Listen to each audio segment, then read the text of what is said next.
2024 లేదా 25లో డిగ్రీ లేదా బీటెక్ చదివారా? సాఫ్ట్వేర్ జాబ్ కోసం ఎదురు చూస్తున్నారా? అయితే కోడ్ జ్ఞాన్ 100 డేస్ కోర్సులో చేరండి, జాబ్ సాధించండి.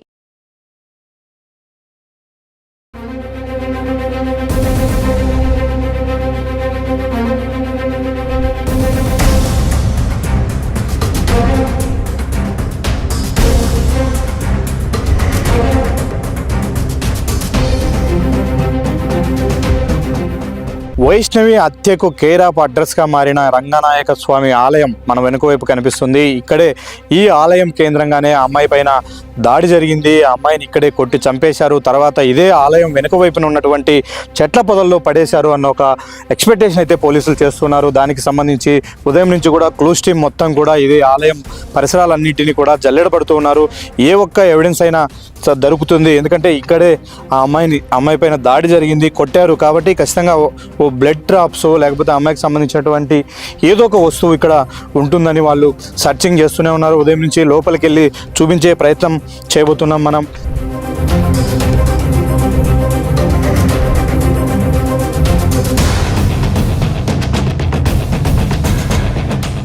ఇదే రంగనాయక స్వామి ఆలయంలో ఆ అమ్మాయికి సంబంధించినటువంటి 3 వస్తువులు దొరికాయి. అది ఒకటి ఆ అమ్మాయి క్యారియరు, రెండోది ఆ అమ్మాయి ఓని. ఇదే ప్లేస్లో ఆ అమ్మాయి క్యారియరు దొరికిందని చెప్తున్నారు. మరో ప్లేస్లో కొద్దిగా లోపలికి వస్తే ఆ అమ్మాయి బ్యాగ్ దొరికింది, అలాగే ఆ అమ్మాయి ఓని కూడా ఇక్కడే లభించాయి. అయితే ఇక్కడ ఏం జరిగింది? ఆ అమ్మాయిని ఇక్కడే కొట్టి చంపేసిన తర్వాత ఇక్కడి నుంచి తీసుకెళ్ళిపోయారా, లేకపోతే ఇక్కడ ఆ అమ్మాయి అవన్నీ మర్చిపోయి అంటే వేరే చోటికి అవన్నీ వదిలేసి తీసుకెళ్లారా అన్నది ఇప్పుడు మిస్టరీగా మారింది. ఉదయం నుంచి కూడా ఈ రంగనాయక స్వామి ఆలయం పరిసరాలన్నింటినీ పోలీసులు జల్లెడపడుతూ ఉన్నారు. క్లోజ్ టీమ్స్ వచ్చాయి, అనువనువున కూడా వెతుకుతూ ఉన్నారు. ఇక్కడ మనం చూపిస్తున్నాం, ఇక్కడ ఈ డ్రాప్స్ పైన కూడా వాళ్ళు నిశ్చితంగా పరిశీలన చేశారు. ఇవి బ్లడ్ డ్రాప్స్ లాగా ఫస్ట్ వాళ్ళు ఎక్స్పెక్ట్ చేశారు కొంత. అయితే ఇలాంటి డ్రాప్స్ ఆలయంలో చాలా చోట్ల ఉండడంతో అమ్మాయి బాడీ నుంచి అంత బ్లడ్ రాలేదు కాబట్టి ఖచ్చితంగా ఈ బ్లడ్ డ్రాప్స్ అయ్యి ఉండకపోవచ్చు అన్న ఒక ఆలోచన కూడా పోలీసులు వస్తూ ఉన్నారు. అయితే ఇక్కడే ఖచ్చితంగా అమ్మాయి పైన దాడి జరిగింది అన్న ఒక నిర్ధారణకైతే ప్రస్తుతం డిపార్ట్మెంట్ వస్తూ ఉంది. ఇక్కడ దాడి జరిగిన తర్వాత అమ్మాయి చనిపోయిన తర్వాత బాడీ ఇదే మనం వెనక వైపు చూపిస్తున్నటువంటి ఈ గోడ వెనక వైపున ఉన్నటువంటి ముళ్ళ పొదల్లో పడేశారు. అక్కడికి ఏ రూట్లో తీసుకెళ్లారు? ఒక వ్యక్తి అంత బాడీని ఇన్ని బండరాలు దాటుకుంటూ తీసుకెళ్ళడానికి సాధ్యం అవుతుందా, లేదంటే ఎంతమంది ఈ హత్యలో పాల్గొన్నారు? దీనిపైన కూడా అనేక అనుమానాలు, సందేహాలు వస్తూ ఉన్నాయి. ఒకరు కాదు, ఇద్దరు కాదు, ఖచ్చితంగా 3 పర్సన్స్ అయితే తప్ప ఇక్కడి నుంచి బాడీని లిఫ్ట్ చేయలేరు. వాళ్ళు దాన్ని కన్వీనియంట్గా అంతవరకు మోసుకెళ్ళలేరు అన్న ఒక ఆలోచనకు అయితే పోలీసులు వస్తూ ఉన్నారు. ఇక మరోవైపు ఇక్కడ ఉన్నటువంటి ఈ గది చాలా సస్పీషియస్గా ఉంది. ఇక్కడ అనేక అనుమానాలు పోలీసులు వ్యక్తం చేస్తూ ఉన్నారు. ఇక్కడ ఒక బాటిల్లో కొంత వాటర్ని కూడా గుర్తించారు. ఆ వాటర్ ఏంటి అనేది ఇప్పుడు పోలీసులు చేశారు. మనం ఆ విజువల్స్ కూడా చూపించే ప్రయత్నం చేస్తున్నాము. అక్కడ ఉన్నటువంటి బాటిల్ ఒకటి కంప్లీట్ వాటర్ బాటిల్, అది తాగి పడేసినటువంటి నీటి వాటర్ బాటిల్. మరొకటి పాత వాటర్ బాటిల్, దాంట్లో కొంత వాటర్ కంటెంట్ ఉంది. అది ఏంటి, యూరినా లేకంటే వాటరా ఏందనేది చూడాలి. అది చూస్తే మాత్రం ఖచ్చితంగా యూరిన్ లాగే ఉంది, అది వాటర్ అయితే కాదు, ఆ కలరు ఫామ్ అయింది. అలాగని అంత చిన్న బాటిల్లో అక్కడ కొద్దిపాటి వాటర్ను అక్కడ ఉంచి వెళ్ళరు. అంటే వీళ్ళు చంపేసినటువంటి నిందితులు ఎవిడెన్స్ను అరైజ్ చేయడం కోసం ఆ లిక్విడ్ని ఏమన్నా వాడారా అన్న కోణంలో కూడా దానిపైన కూడా ఆల్రెడీ కొంత క్లోజ్ టీమ్ వర్కౌట్ చేస్తూ ఉంది. కొన్ని ఆధారాలు సేకరిస్తూ ఉన్నారు.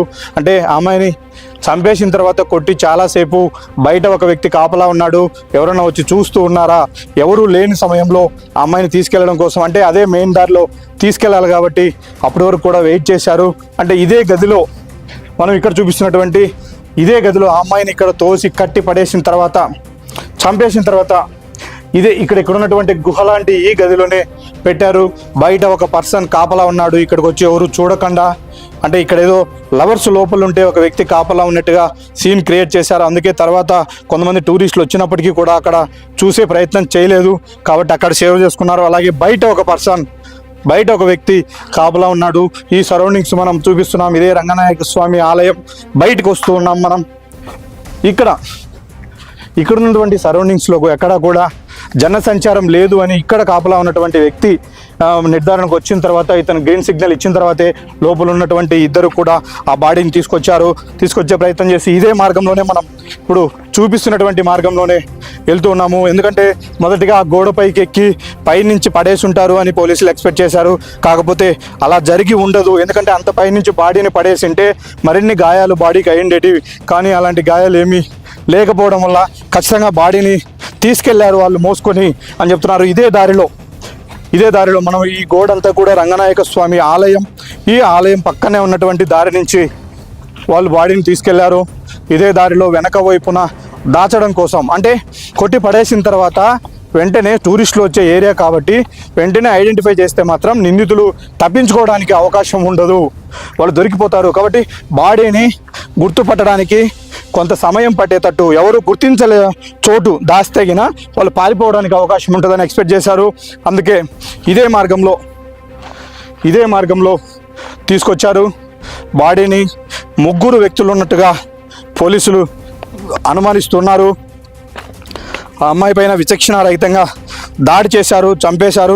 ఈ దాడికి కూడా అంతా లంచ్కు ముందే, అంటే 12-1 గంట ముందే జరిగింది. ఎందుకంటే అమ్మాయి క్యారియర్ బాక్స్ లోపలే దొరికింది. ఆ బాక్స్లో అన్నం కూడా తినలేదు, అన్నం అలాగే ఉంది క్యారియర్ బాక్స్లో. అంటే లంచ్ కన్నా ముందే 12-1 గంట మధ్యలోనే ఈ ఇన్సిడెంట్ జరిగి ఉంటుంది అని పోలీసులు అనుమానిస్తూ ఉన్నారు. ఇదే రూట్లోనే తీసుకొచ్చారు. ప్రస్తుతం మనం వెనుక వైపుకి వెళ్ళే ప్రయత్నం చేస్తున్నాము. ఇది రంగనాయక స్వామి ఆలయం గర్భగుడి. దీని వెనుక వైపున, అంటే ప్రహరీ గోడ పక్కన నుంచే ఉన్నటువంటి మార్గం. ఇక్కడ ఊరు కూడా ఈ దారిలో రారు, ఎందుకంటే అటువైపు నుంచి వస్తే అది లవర్స్ స్పాట్, అది ఎక్కువగా ప్రేమికులు అక్కడికి వచ్చి కూర్చొని మాట్లాడుకుంటూ ఉంటారు. కానీ ఈ దారిలో మాత్రం ఎవరు రారు అని చెప్తున్నారు. అందుకే ఈ విషయాలన్నీ కూడా వాళ్ళకు అవగాహన ఉన్నాయి. చేసినటువంటి నిందితులకు ఎక్కడ దాస్తే బాడీని గుర్తుపట్టలేరు అన్న అవగాహన కూడా వాళ్ళకు చాలా స్పష్టంగా ఉంది. అందుకే ఇదే మార్గంలో వచ్చారు. ఇప్పుడు మనం రీచ్ అయ్యాం, గుడి వెనుక భాగానికి రీచ్ అయ్యాం. మనం ఇక్కడ కూడా చూడొచ్చు, పెద్ద పెద్ద బండరాళ్ళు ఉన్నాయి, ఎత్తులు పల్లాలు ఉన్నాయి. ఇక్కడ దాటుకుంటూ, అంటే ఒకరు ముందు దిగడము, తర్వాత బాడీని అందించడము, తర్వాత వెనుక వైపున మరొకరు సాయం చేయడం, ఇలా ఒకరికి ఇద్దరు, అంటే మొత్తం 3 ఉన్నారు కాబట్టి వాళ్ళు తీసుకురాగలిగారు బాడీని. ఇదే చోటుకి ఈ దారిలోనే తీసుకొచ్చారని చెప్తూ ఉన్నారు. ఈ విధంగా దాటుకున్న తర్వాత ఇక్కడ దాటుకొని ఇప్పుడు మనం చూపించబోయే ముళ్ళ పొదల్లోనే ఇదే మార్గంలో వచ్చారు వాళ్ళు. ఇక్కడ ఉన్నటువంటి పై భాగం నుంచి వాళ్ళు వచ్చే ప్రయత్నం చేశారు. ఇది అంత కన్వీనియంట్ ప్లేస్ ఏం కాదు, ఇది నడవడానికి చాలా ఇబ్బందికరమైనటువంటి దారి. కానీ అలాంటి మృతదేహము ఎవరు గుర్తుపట్టకుండా ఉండడానికి ఇదే సరైన చోటు అని వాళ్ళు భావించారు. ఇదే మార్గంలో వచ్చారు. పైనుంచి చూశారు వాళ్ళు ఒకసారి, ఇక్కడ ముళ్ళ పొదలు ఉన్నాయి. ఖచ్చితంగా వీటి కింద ఇటువైపు మనం చూపించే ప్రయత్నం చేస్తున్నాం. ఈ ముళ్ళ పొదల కిందగిన డెడ్ బాడీని దాచిపెడితే ఎవరు గుర్తించరు అని వాళ్ళు నమ్మారు. అందుకే ఈ రూట్లో తీసుకొచ్చారు. అలాగే ఇక్కడ మరింత డౌన్ ఉంది.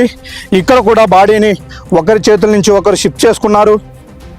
ఈ విధంగా కిందికి దిగి ఒకరి నుంచి ఒకరు బాడీని అందుకున్నారు, కిందికి తీసుకున్నారు.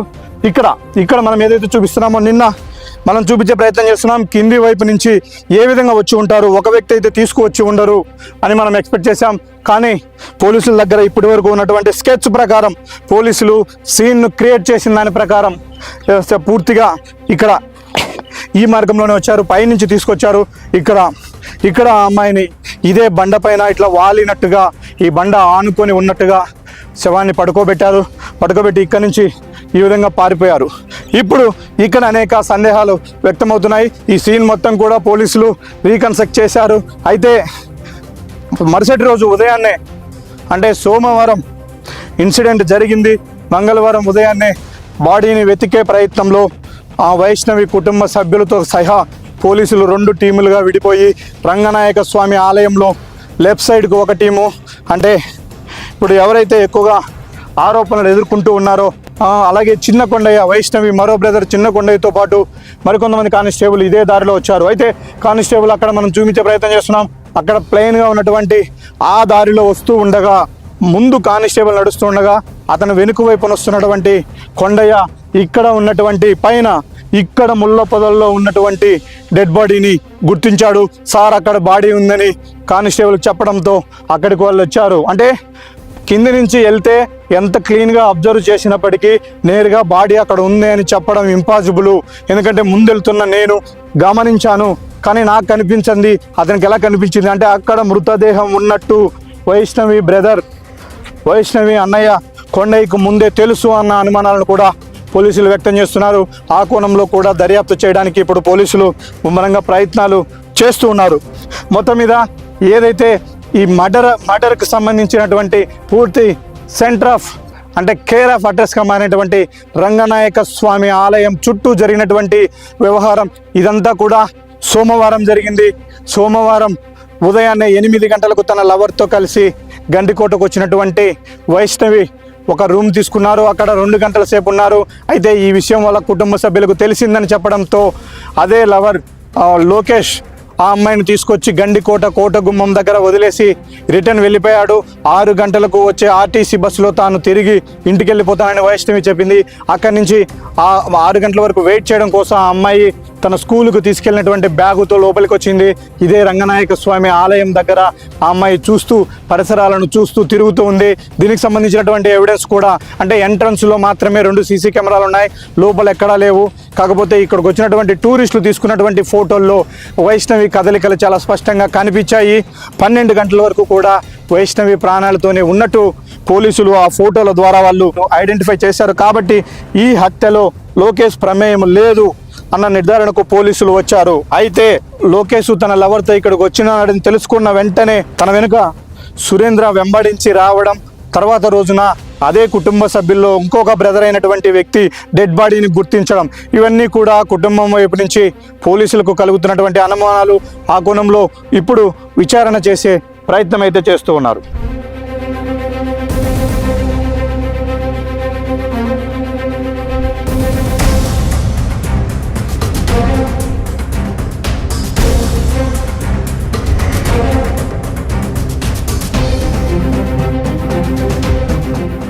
సుమన్ టీవీలో మీ పర్సనల్ అండ్ బిజినెస్ ప్రమోషన్స్ కోసం కింది నెంబర్కి కాంటాక్ట్ చేయండి.